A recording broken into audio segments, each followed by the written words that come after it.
युद्ध से घिरा विश्व भारत के हिंदुत्व में देख रहा अपनी शांति का मार्ग। रूस के महान दार्शनिक ने भारत से किया हिंदुत्व के विस्तार का आह्वान। विश्व की रक्षा के लिए हिंदू धर्म और अखंड भारत को बताया आवश्यक। मित्रों, भारतवर्ष और हिंदुत्व एक दूसरे के पर्याय हैं। हिंदू धर्म युगों युगों तक महामानव मनीषियों, ऋषि मुनियों की तपस्याओं से अर्जित दिव्य शिक्षाओं और संस्कारों के आधार पर शाश्वत चलने वाली जीवन शैली है। इसके विषय में पृथक पृथक विद्वानों ने अपने ढंग से व्याख्या की है। रेगिस्तानी सभ्यता और पश्चिमी सभ्यता के रक्तपात से आज विश्व घोर अवसाद और तनाव में है। ऐसे में उसे भारत की महान हिंदू परंपरा में इसका हल दिखाई दे रहा है और विश्व भर में पृथक पृथक मतों की अनुयायी हिंदुत्व को अपना रहे हैं। यूक्रेन युद्ध में उलझे रूस के महान दार्शनिक ने टीवी में एक साक्षात्कार में भारत से इस बात का आह्वान किया है कि वो हिंदू धर्म का विस्तार करे, जिससे मानवता और विश्व को सुरक्षित किया जा सके।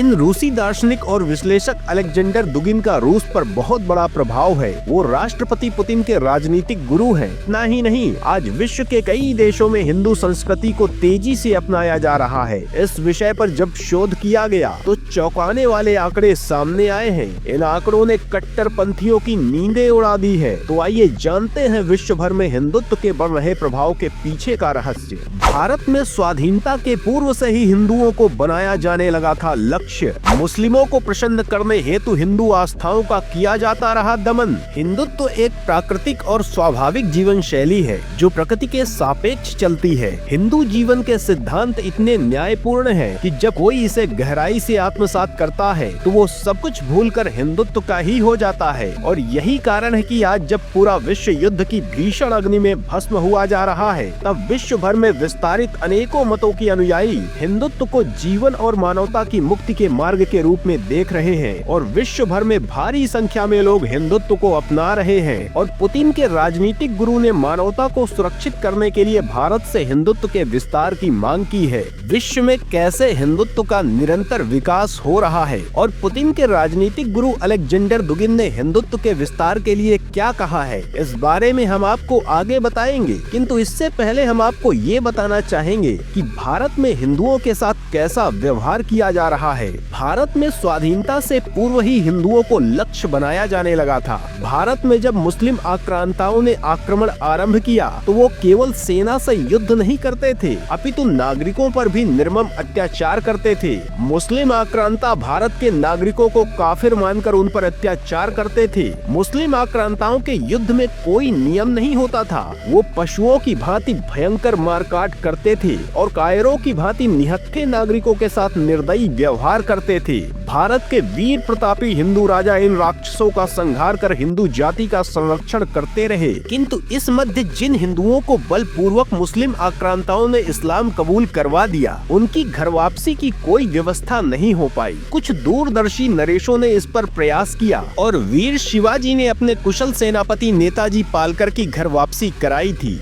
नेताजी को औरंगजेब की सेना ने बंदी बना लिया था और उन्हें बलपूर्वक मुस्लिम बना दिया गया था। किंतु नेताजी को एक बार जब अवसर मिला तो वो वापस चुपचाप शिवाजी के पक्ष में पहुंच गए। यहाँ उन्होंने शिवाजी महाराज से वापस हिंदू बनने की इच्छा प्रकट की। तब शिवाजी महाराज ने विधि विधान से उनकी घर वापसी करवाई थी। किंतु इस विषय पर पोंगापंथी पाखंडियों के कारण व्यापक अभियान दीर्घ काल तक नहीं चलाया जा सका, जिसके कारण भारत में मुस्लिम जनसंख्या बढ़ती गई और भारत की राष्ट्रीयता के लिए संकट विस्तारित होता गया। अंग्रेजों ने जब भारत पर अधिपत्य किया तो आरंभ में वो सारे भारतीयों पर समान अत्याचार करते थे। किंतु 1857 की क्रांति के पश्चात उन्होंने भारत का अध्ययन किया और उन्हें विदित हुआ कि हिंदू इस देश की प्राणवायु है। इस विचारधारा को जितना नष्ट किया जाएगा, भारत को उतनी सरलता से अपने नियंत्रण में रखा जा सकेगा। इसके पश्चात उन्होंने हिंदुओं और मतांतरित मुस्लिमों को भड़काना आरंभ किया। दोनों में विभेद उत्पन्न करने के लिए भयंकर षड्यंत्र किए गए। फूट डालो और राज करो की इस नीति में वो सफल हो गए, जिसका सीधा लाभ केवल अंग्रेजों को हुआ। मुस्लिम बन चुके लोगों में मुल्ला मौलवियों ने पृथकता के संस्कार पूर्व से ही भर रखे थे। अंग्रेजों को अधिक प्रयास भी नहीं करना पड़ा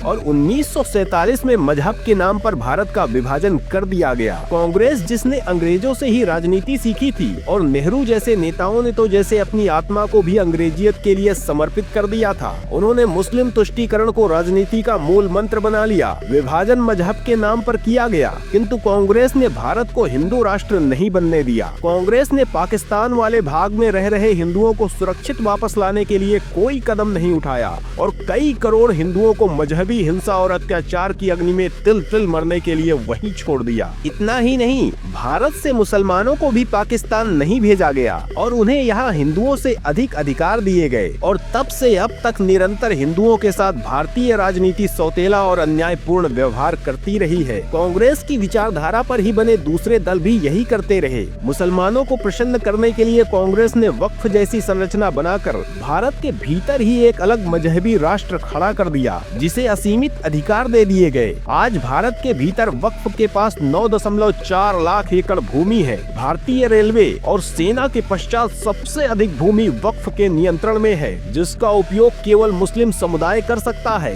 ये भूमि वक्फ ने कांग्रेस सरकारों द्वारा दिए गए असीमित अधिकारों से प्राप्त की है। ये हिंदुओं के साथ भयंकर षड्यंत्र है। धर्मनिरपेक्षता की बात करने वाली कांग्रेस ने मुसलमानों के लिए अलग विधि व्यवस्था बना दी। मुस्लिम पर्सनल लॉ बोर्ड बना दिया गया।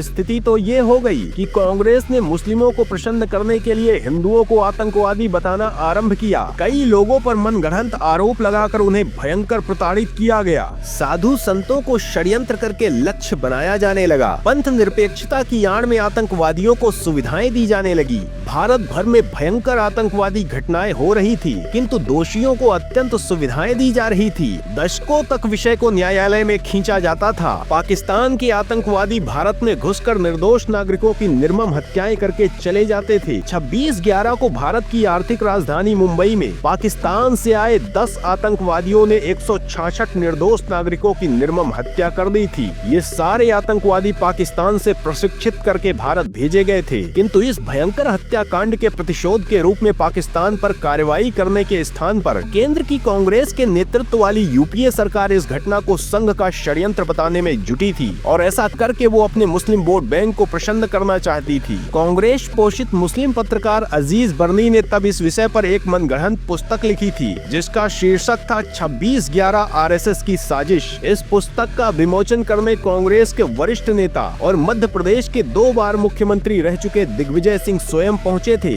अमेरिका के पूर्व राष्ट्रपति ने अपनी पुस्तक अ प्रॉमिस्ड लैंड में कहा है कि प्रधानमंत्री मनमोहन सिंह 26/11 की आतंकी घटना के पश्चात पाकिस्तान पर कार्रवाई को लेकर भयभीत थे। उन्हें इस बात का भय था कि इससे भारत में मुस्लिम विरोधी भावनाएं बढ़ सकती हैं और इससे भाजपा को लाभ हो सकता है। अर्थात केवल अपने वोट बैंक को प्रसन्न रखने के लिए कांग्रेस ने पाकिस्तान पर कोई कार्यवाही नहीं की थी, जबकि इस घटना में देश के सैकड़ों परिवार नष्ट हो गए। उनकी आशाएं और महत्वाकांक्षाएं मजहबी आतंक और कांग्रेस के तथाकथित पंथ निरपेक्षता की बलि चढ़ गयी। अजीज बर्नी जैसे पत्रकारों के षड्यंत्र सफल नहीं हो पाए, क्योंकि मुंबई पुलिस के वीर योद्धा तुकाराम ओम्बले ने अपना बलिदान देकर एक पाकिस्तानी आतंकवादी अजमल कसाब को जीवित पकड़ लिया था। अटल बिहारी वाजपेयी के नेतृत्व वाली राजग सरकार ने आतंक के विरुद्ध पोटा अर्थात प्रिवेंशन ऑफ टेररिज्म एक्ट लाया था, जिसके अंतर्गत आतंकियों पर कड़ी कार्यवाही की जाती थी। किंतु कांग्रेस के नेतृत्व वाली यूपीए की सरकार ने आते ही इस अधिनियम को निरस्त कर दिया था। कांग्रेस ने लोकसभा चुनावों में भाजपा पर इसे लेकर अभियोग लगाया था कि भाजपा इस अधिनियम से मुस्लिमों का शोषण करती है। कांग्रेस मुस्लिम तुष्टीकरण में इस सीमा तक पहुंच गई थी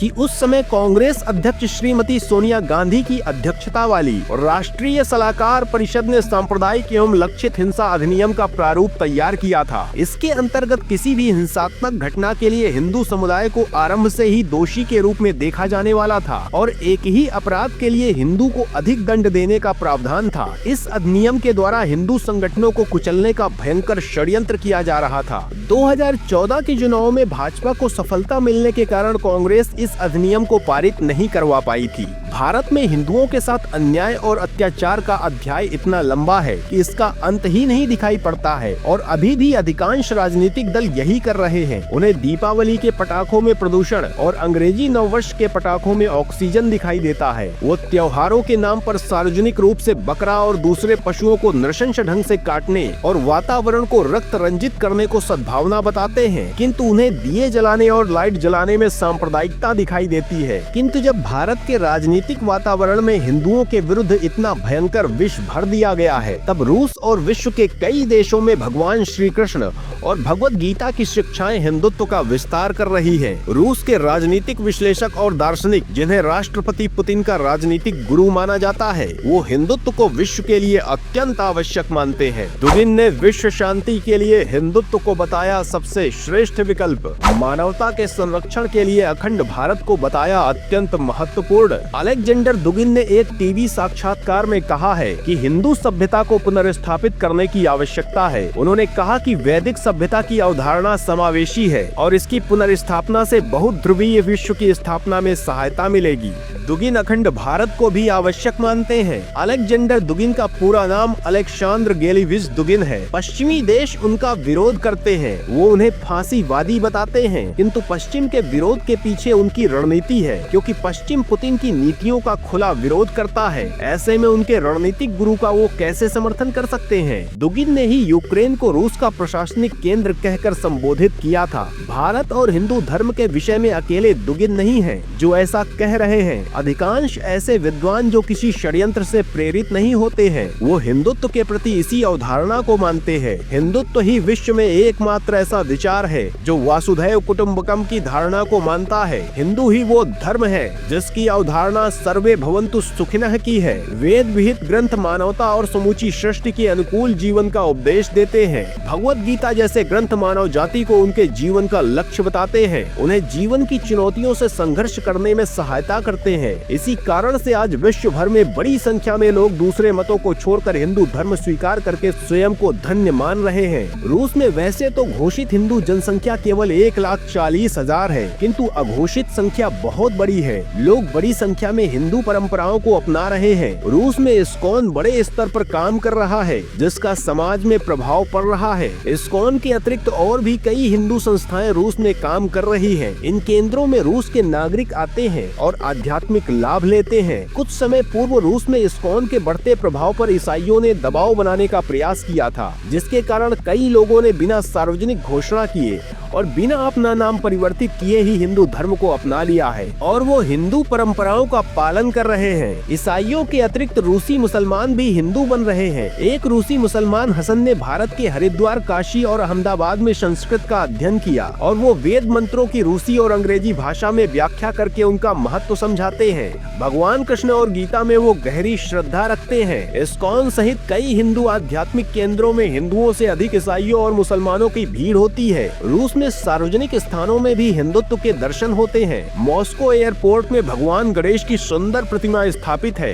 ऐसा प्रतीत होता है जैसे विघ्नहर्ता सभी यात्रियों को अपना आशीर्वाद दे रहे हों। डोनबास के डोनेत्स्क में एक गणेशा हाउस है। वहाँ भी गणेश जी की 3 मूर्तियाँ स्थापित हैं। इसके अंदर कार्यालय और रेस्टोरेंट है। इस गणेशा हाउस में रूसियों की ये आस्था है कि भगवान गणेश इसकी रक्षा करते हैं, क्योंकि युद्ध के समय में आज तक कोई रॉकेट इस स्थान पर नहीं गिरा है। बड़ी संख्या में रूसियों के शरीर में हिंदू धर्म के प्रतीक और देवी देवताओं के टैटू देखने को मिलते हैं और हिंदुत्व से प्रभावित होकर बड़ी संख्या में रूसी शाकाहार की ओर आ रहे हैं और गोमांस छोड़कर गौ पूजा कर रहे हैं। रूस के अतिरिक्त विश्व के कई देशों में यही स्थिति है। अमेरिका, यूक्रेन और ब्रिटेन में भी ऐसी ही स्थिति है। ब्रिटेन में तो एक हिंदू प्रधानमंत्री भी बन चुका है। अमेरिका में डोनाल्ड ट्रंप ने विजयी होने के पश्चात अपनी सरकार की इंटेलिजेंस चीफ के रूप में तुलसी गबार्ड को चुना है। वो एक हिंदू है। उनके माता पिता ने इस्कॉन से प्रभावित होकर ही हिंदू धर्म स्वीकार किया था और तुलसी गर्व के साथ कहती है कि वो हिंदू है। उन्होंने बांग्लादेश और पाकिस्तान में हिंदुओं पर हो रहे अत्याचार का अपने सीनेट रहते हुए कड़ा विरोध किया था। वो 4 बार अमेरिकी संसद की सीनेट रह चुकी है। वो गीता पर हाथ रखकर शपथ लेती है। इसके अतिरिक्त विश्व के कई देशों में हिंदुत्व का बिना किसी प्रलोभन और बिना किसी हिंसा के विस्तार हो रहा है। ये हिंदुत्व की शक्ति है, जबकि कई ऐसे मत पंथ भी हैं जिन्होंने मानवता की हत्या करके निहत्थे निर्दोष व्यक्तियों का रक्त बहाकर बलपूर्वक मतांतरण कराया है। वहीं कुछ पंथ निर्धन अशिक्षित समुदाय को धन और अनाज देकर उनका मतांतरण करा रहे हैं। एक ओर षड्यंत्र और व्यापार है, दूसरी ओर अध्यात्म है, शांति है। तो मित्रों, विश्व भर में विस्तारित हो रहे हिंदुत्व की शक्ति और भारत में हिंदुओं पर हो रहे अन्याय पर आप क्या कहना चाहेंगे? कमेंट में अवश्य बताएं। वीडियो को लाइक करें, शेयर करें और यदि आपने अभी तक हमारे चैनल को सब्सक्राइब नहीं किया है तो इसे सब्सक्राइब अवश्य करें। वंदे मातरम।